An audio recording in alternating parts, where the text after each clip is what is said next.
Nous rendons grâce à Dieu pour ce moment que nous voulons partager avec chacun d'entre vous. Nous bénissons le Seigneur pour tous ses bienfaits. Pendant ce temps que nous avons passé, comme vous le savez, plusieurs d'entre vous, nous remercions le Seigneur de ce qu'il nous a restaurés par sa bonne main et aussi à travers l'équipe médicale qui vraiment s'est bien chargée de nous et au moyen des prières d'intercession des frères et sœurs. Mais ce que nous voulons dans ce bref entretien, c'est tout d'abord la révélation que Job a eue par rapport à Dieu. Et quand Dieu dit à Job dans le chapitre 42, il dit, Dieu parle, et Job dit, je reconnais que tu peux tout et que rien ne s'oppose à tes pensées. Ce que nous avons vécu, ma femme et moi, dans la même chambre, séparément, en même temps, collectivement, dépasse notre entendement. Nous avons prêché sur la présence de Dieu, la réalité de Dieu, mais on n'a jamais expérimenté cela. Malgré les difficultés, malgré les charges, cette présence était tangible, était là, claire. On ne comprenait pas, on avait l'assurance. On était là, on parlait ensemble, on louait Dieu. Mais ce qui nous a frappé, Dieu nous a dit de prier pour tous les malades. Ceux qui sont internés, ceux qui sont dans le monde, ceux qui sont au Burkina Faso, de prier pour le corps médical, de prier pour les chrétiens, car réellement c'est un plan satanique qui est en train de vouloir détruire le monde et que les gens ne savent pas. Et que même les communicateurs les plus avertis ne savent pas ce qui se passe actuellement dans le monde spirituel de Dieu. Alors nous avons vécu une réalité. Nous avons prêché la présence de Dieu, nous avons dit que la présence de Dieu est là, mais ça c'était simple. Ce n'était pas quelque chose de mystique, rien. Mais on dirait Dieu avec ses enfants. Dieu avec ses enfants. On était dans la paix, dans la tranquillité, on n'avait pas besoin de foi. Sa foi nous suffisait, sa présence nous suffisait, il nous parlait. Mais je vous assure, même le corps médical était étonné dans les derniers jours de voir comment on était à l'aise. C'est nous qui encourageons les gens, nous prions pour les gens, on ne sortait pas pour prier, mais on priait pour les gens qui étaient internés comme nous. Et qui, dans le monde entier, nous envoyaient c'est des centaines et des centaines de messages que nous recevons et nous prions pour tout le monde. Ce qui est sûr là, comme Job, ce qu'on a vu, nous avons parlé, nous avons prêché et sans les comprendre des merveilles qui nous dépassent et que nous ne concevons pas. Et Job, comme Job, nous disons, mon oreille avait entendu parler de toi, mais maintenant, mon œil t'a vu.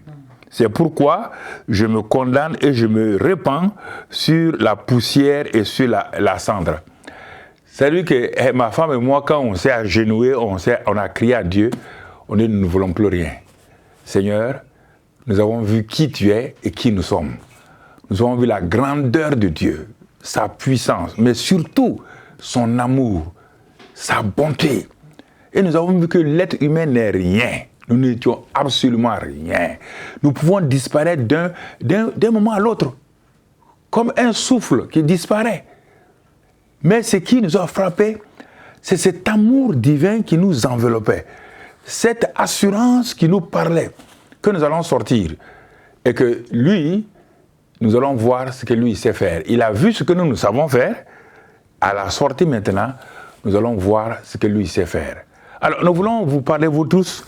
Bon, vous qui n'êtes pas, peut-être ne comprenez pas ce langage chrétien, mais nous voulons vous dire simplement, frères et sœurs, ne vous réjouissez pas. La plupart du temps, nous nous sommes réjouis, on a fait des grandes choses, on a vu, avec Dieu, nous ferons des exploits. Tout c'est un langage religieux. Notre langage est devenu un langage très simple et vraiment, nous avons honte même de dire des paroles que les chrétiens disent.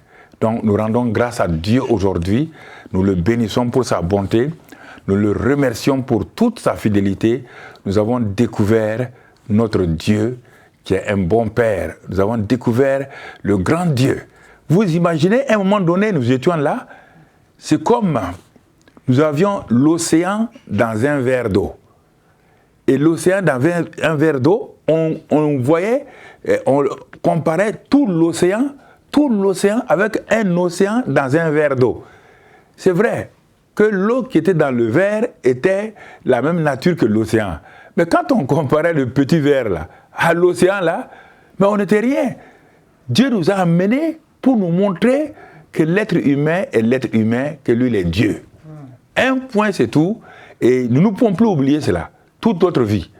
Nous ne pouvons plus oublier, c'est une expérience exceptionnelle qui nous a amené à rentrer en nous-mêmes, qui nous a montré, qui nous a amené à voir l'amour de Dieu pour son peuple et de ne pas s'inquiéter. Dieu dit de dire aux gens de ne pas s'inquiéter. C'est un plan satanique conçu dès longtemps pour détruire le monde. Mais lui, Dieu veille, il sortira les gens, il va les garder, il va les protéger. Et mais maintenant, pour ceux qui sont malades, nous continuons à leur dire, nous vous soutenons dans la prière. Ceux qui ont eu des êtres chers qui sont partis, pas seulement au Burkina Faso, dans le monde entier, nous vous encourageons à tenir ferme, à rendre grâce à Dieu. Toute chose concourt au bien-être de ceux qui aiment Dieu, de ceux qui sont appelés selon son dessein. Et c'est pourquoi nous avons tenu à faire ce message-là pour montrer la grandeur de Dieu et l'infiniment petit de l'homme. Un souffle qui apparaît et qui disparaît. C'est une expérience que 47 ans je n'ai jamais vécu dans la simplicité. La maladie n'était plus un problème, les difficultés n'étaient plus un problème, c'était la compassion pour les gens. On priait pour les gens, on criait pour les gens, que Dieu guérisse, Dieu restaure, que Dieu bénisse le corps médical, que Dieu bénisse tous ceux qui sont dans le monde qui font ce travail-là. Et voilà ce que nous voulons partager avec vous, que sa grâce soit avec vous, que sa paix soit avec vous et que son amour continue à vous inonder vraiment de cette grâce-là au nom de Christ Jésus. Amen.